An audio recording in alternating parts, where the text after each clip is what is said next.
Hey there guys, welcome to another exciting episode of Top Picks. Yes, we're going to count down your biggest stories over the week, what you may have missed, what you didn't miss but didn't get the full scoop on. You're going to give it to you right here, hot, crispy and juicy.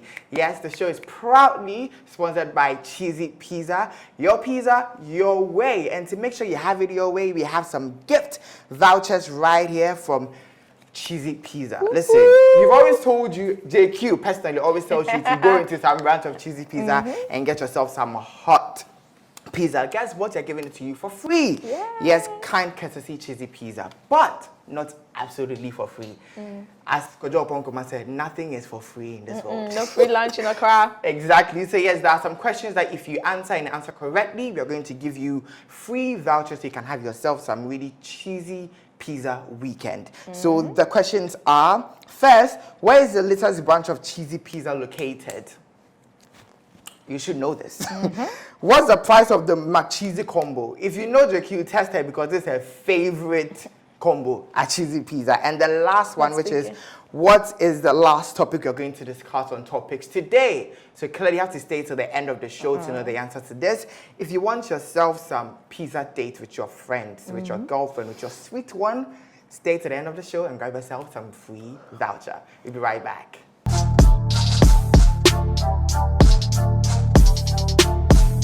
And guys, we are back. Yes, we are going to be quick and jump into it because we know you want to eat your cheesy pizza. So I'm not going to keep you waiting. Yes, and our first story starting from number 5. Everybody has been on Sarkodie's case to get a Grammy nomination, a Grammy award, and a Grammy Baba Ghana. Guess what? Grammys is in Ghana. Yes, Sarkodie has technically. Let's bask in our glory. Don't ruin it for us. Yes, please. Sarkodie has made his Grammy debut in an interview that is organized by the Academy and hosted by a member of the Academy. So it is called Herbal Tea and White Sofas. So yes, on this show, artists all over the world come, they share their experiences. And this, I shouldn't even tell you, legendary artists are only able to get on that show. And this only solidifies Sarkodie's legendary status. So it doesn't matter what JQ or anybody wants to say that we don't have a Grammys yet. We have a Grammys interview. And that is something. You're going to hold on to that, guys. Okay, so moving on to our fourth pick for this week. And it has to do with singer-songstress Jackie. Now, after combining school, music, tours, recording, music video shoots, all of it together, she's finally ended the long KNUST journey, and now she's ready to take over the Ghana music scene. Singer Jackie completed her studies at the Kwame Nkrumah University of Science and Technology earlier this week, and a lot of celebrities, took turns to congratulate her because it's not easy doing music and then schooling at the same time. But she defended her school project. She took pictures with her course mates, and she said, you know what, the journey has ended. Now the big play is about to begin. So we wish Jackie the very best of luck in this, new phase of her life. We hope that it comes with a lot of success. And yeah, obviously we can't wait to see those graduation pictures when it happens later on. But congratulations to Jackie. She kills school, she's killing music, and she's all about that slay life. Exactly. And moving on to our third story of the week, which is quite on a sad note. So Jackie may have ended school life, but we are talking about end of life here, and it is none other than the popular, celebrated and legendary, even iconic Kumawood actor. Yeah, I even crossed over to Gollywood sometimes, but yes, that's how iconic he was. So Koshe has been reported dead, and this news comes after he was reported to have had stroke, and weeks after we have reports that he's dead. And a lot of people took to social media to pour their love for the actor, for the deceased actor. And I personally remember my father loves all the Akan drama that he was in, and I grew up watching him thinking he's such a great actor. And to everybody that loved him, I know there's such a big blow to them, and we are here saying our condolences to the family, and his spot as a legendary actor in this country is forever solidified. So guys, we're moving on to our third pick for this week, and it's about actor Sam Ajetefio, popularly known as TT. He has been in the news over the years for various, heartbreaking situations. It started with his health, funds were raised, and he sort of got onto the good side of life. And then he came out with another downside of his life, which is his financial struggles with paying his rent. And it's actually quite sad that our entertainment industry does not have a track record of, actors ending their careers and, being able to enjoy their retirement fully, funly, or let's say peacefully. It's always either an illness or financial issues troubling them, and TT is no exception. He has faced it back to back.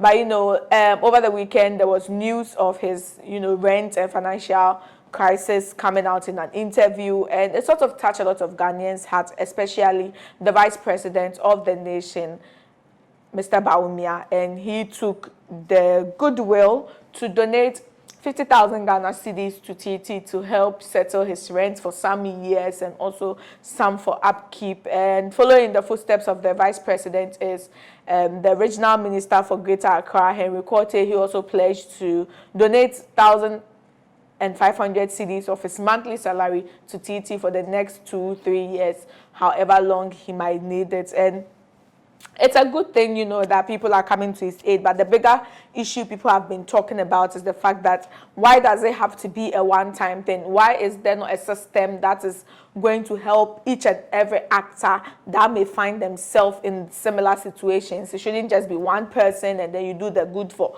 one person one time and then that's the end. If the money gets finished, what's the next step for him? Does he have to come back and do another interview to get people's attention? And also, what of the legendary actors who are not, being taken care of, with no attention? I mean, we just spoke about Koshe, and Koshe had his illness for a very long time, and it's all due to the systems that don't work for entertainers in the industry. There are no pension schemes, there are no investment funds. It's all as you go, get your money as you go, and it's very heartbreaking. And there are a lot of actors still in the system who are still sort of old and maybe going through all of these things. So why don't you rather put in place systems that's going to help them rather than just give them one-time offers that would not last or sustain any of them? So that's been the bigger question on social media, and we hope you add your voice to it. So please let us know in the comment sections, what do you think that some of the things that Ghanaian entertainers, especially those in the Gamro, the Gollywood, any parts of Ghana's entertainment can do to sustain legendary actors who go out of, the system. And moving on to our last story, which is ironically number one. Number uno. This story, so about every 4 to 5 business days, Shatta Wale finds somebody new to beef. Tell me about it. Exactly, and this time it is none other than Sadiq, CEO of 3music Awards. So this back and forth has really been wild on social media. It basically began when Shatta Wale seemed to comment on music video and how artists seem to embark on like foreign locations for music videos and stuff like that. And he claimed to say, if like still be wondering why I have this much money, why should you try to sort of like imitate Jay-Z in big budget music videos and stuff.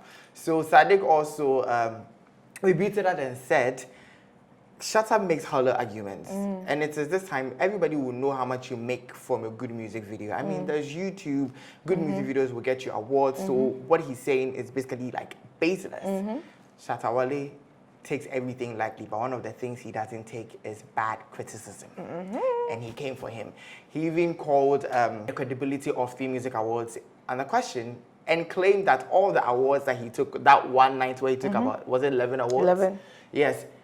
He didn't deserve it and was only given to him because Sadiq then had a problem with Sarkodie and Stonebwoy. Imagine shooting your own leg in trying to shoot somebody else. When you celebrated that night that you've won 11 awards, you were basically a king of the industry then. And now to say that all the awards were not because you deserved it, is it even really worth it? But Shatta Wale never really thinks a lot of things through when he's beefing, and it's very obvious. Well, there's been the constant back and forth, and in a recent recording where a friend of theirs seemed to have called both into a conference call to discuss the way forward to make them amicable, we hear Sadiq say, if I catch you, I go beat you. So at this point, we really do not know. I mean, Shatta is always threatening people, so it's kind of nice to see him on the receiving side of threats. So you think he's met his meter? I wouldn't say I think it's his meter, but he's definitely met someone who is, you know, taking it up with him, and that's good because a lot of people try to avoid Shatta Wale to avoid the whole attack from the SM Nation and all of that. But for Sadiq to be courageous and say, you know what, this time I'm going to meet up with your nonsense, I mean, it's a good call for me because I am done with Shatta Wale and his antiques, like literally so over it. Somebody else that is done is Samini, long rival Samini, who also took to Twitter to take some shots at Shatta Wale, saying, you, the only reason why you did this industry to be sick of you, they take from the big men. Every day, bossy, then they take them. Now they see you, and they know they pay again. You don't really have money. And all the time you come here and say people don't have money. If you want to release a hit today, I release 6 hits today. And we are tired. Personally, I'm tired of the Samini and Shatta Wale beef. Let it rest. But anybody that puts Shatta Wale in his place, maybe will be a sight to see. It really would be. Exactly. And that is all we have for you this week. Thank you so much for sticking with us. Do not forget, you can get yourself some pizza dates with your sweet one, with your family, with your friends, by answering the questions. And I'm going to repeat the questions again. So the first question is, where is the latest branch of cheesy pizza located? The second is, what is the price of the McCheesy combo? And the third one, which is pretty much easy if you watch this part of the show, the last topic we discussed right here on Top Picks. Thank you so much for sticking with us. As always, we love you. We'll see you another time next week. Peace out.